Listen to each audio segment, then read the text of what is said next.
Bueno, hola a todos y todas. Hoy he venido aquí a explicaros que estamos en medio de una revolución tecnológica, en particular de una revolución cuántica, como veréis a continuación. Somos la generación más tecnológica. Yo crecí con un ordenador, de los de torre todavía. Vosotros habéis crecido ya con móviles, con portátiles. Pero ¿con qué crecerán nuestros hijos y nuestros nietos? ¿Hacia dónde se encamina esta tecnología?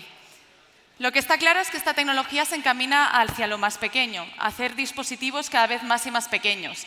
Aunque aparentemente los móviles, las pantallas sean cada vez más y más grandes, en realidad pueden almacenar muchísima más información que esos Nokia y Siemens de la prehistoria. Pero ¿hasta qué punto llegará esa minimización de los dispositivos? Hay una famosa ley que igual habéis oído hablar, que es la ley de Moore, que pronostica desde hace muchísimos años que por cada año que pasa, los dispositivos electrónicos se hacen cada vez más y más pequeños. Pero lo cierto es que esta ley se está empezando a estancar. Ya cada vez cuesta más reducir el tamaño de los dispositivos electrónicos hasta que llegará un punto que será imposible físicamente hacerlo más pequeño. ¿Qué ocurrirá entonces? ¿Estos dispositivos del futuro, los que sean los más pequeños posibles, los más poderosos, serán suficientes para hacer todos los cálculos que queramos? ¿Ese superordenador del futuro podrá hacer todos los cálculos que nosotros queramos ponerle? La respuesta es no, no podrá. Podrá hacer muchos cálculos, igual que los superordenadores de hoy en día, pero aún así sabemos con certeza que todavía quedan una serie de cálculos y simulaciones que no será nunca capaz de hacer un ordenador convencional, ni un superordenador ni de hoy ni del futuro. ¿Qué hacemos entonces? ¿Nos resignamos y nos conformamos con lo que salga? Obviamente no, un científico jamás se rinde y eso es algo que quiero dejar muy claro. Buscaremos siempre inspiración, ideas nuevas de donde haga falta para ver si encontramos la solución a nuestro problema. Para hacerlo, nos focalizamos en cuáles son esos problemas irresolubles que un ordenador normal no puede resolver. Y el primer problema que se nos viene a la cabeza es el de simular el mundo microscópico, el mundo de las partículas, de los átomos, de las moléculas, etc. Resulta que ese mundo microscópico está regido por unas leyes pero que muy extrañas y muy diferentes de las que estamos acostumbrados nosotros, que somos parte del mundo grande, del macroscópico, y esas leyes se conocen como mecánica cuántica. Son las responsables que para describir una sola partícula cuántica necesitemos un número exponencial de bits de información. Para una partícula necesitamos 2, para 2 partículas necesitaremos 4. Para 100 partículas necesitaremos un 1 y 30 ceros detrás bits de información. Como veis, al ser exponencial se nos va al infinito enseguida. Esa fue la primera idea que nos vino a la cabeza. Si con un ordenador normal no podemos simular esos sistemas microscópicos porque no son cuánticos, ¿por qué no construir un ordenador, las piezas del cual se comporten de forma cuántica? De forma que sea mucho más natural codificar toda esa información de estas partículas o de estas moléculas en estos ordenadores. Esa idea del físico Richard Feynman dio el disparo de salida de una nueva disciplina de la física, que es la computación cuántica. Era 1984, eran los 80 y el nivel tecnológico era totalmente insuficiente para pensar que eso pudiera ser una realidad. No es que la idea se quedara estancada, pero se desarrolló poco y en despacho de físicos teóricos únicamente. Nadie pensó que eso pudiera llegar a ser una realidad. Pues bien, llegaron los 90, 10 años más tarde, y apareció un físico, Peter Shor, que propuso un algoritmo cuántico, es decir, un algoritmo que solo se puede correr en un ordenador cuántico.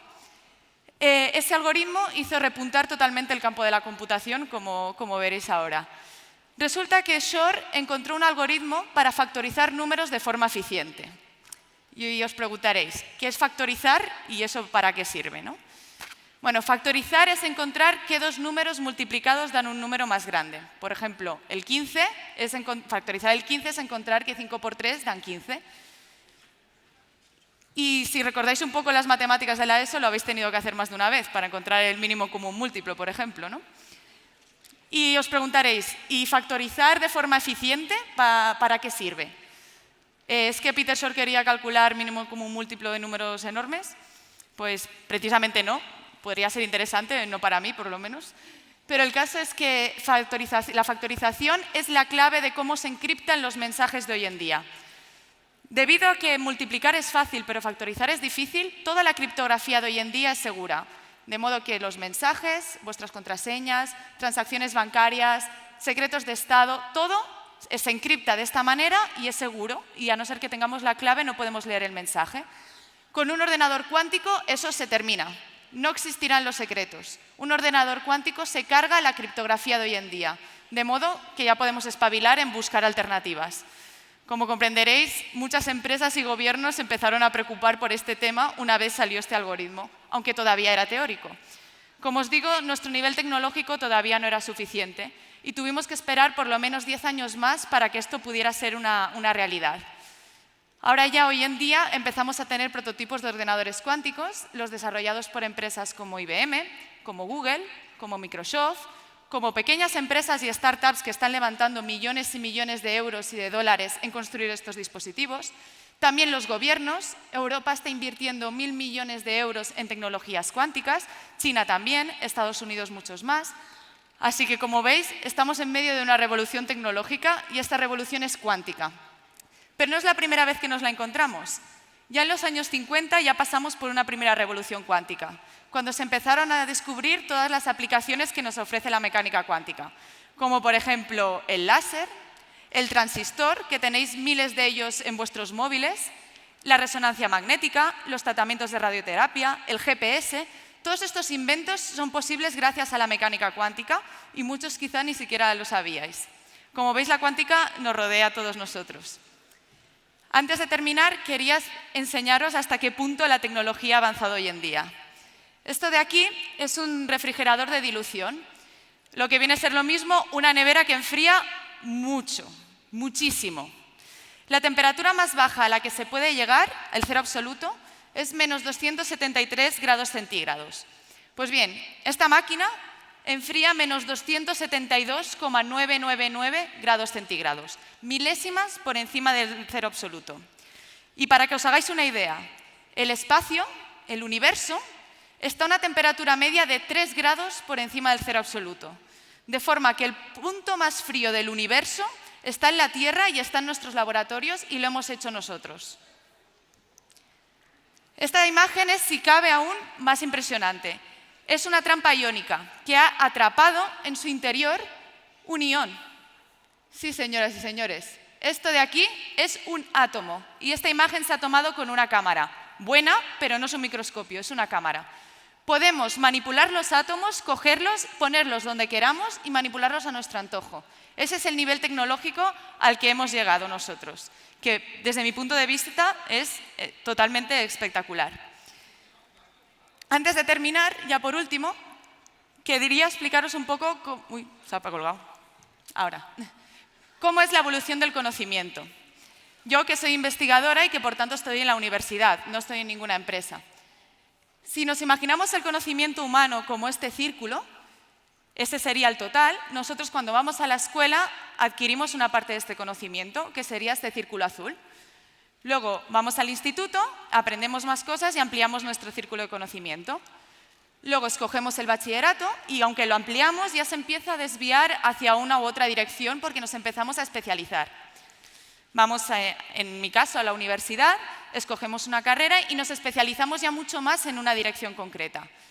Estudiamos un máster y con ello llegamos a la frontera del conocimiento. Ya no hay nada más allá, a no ser que seamos nosotros quien investiguemos y lo descubramos. Si queremos continuar, hacemos un doctorado, que es lo que yo estoy haciendo ahora, y entonces contribuimos de esta parte tan pequeña, haciendo nuestro propio doctorado y nuestra propia investigación. O sea, contribuimos al conocimiento total ampliando ligeramente esa frontera del conocimiento. Así que, como veis, está claro que nos tenemos que coordinar todos y todas para que esta frontera se expanda en todas las direcciones. Y eso implicará seguramente tener contacto con otras áreas. Para que os hagáis una idea y que podáis tener como ejemplo, la computación cuántica se pensaba que no era una realidad y que nunca lo llegaría a ser hace apenas 30 años. Solo los físicos, esos que se encerraban en los despachos, se dedicaron a investigarlo.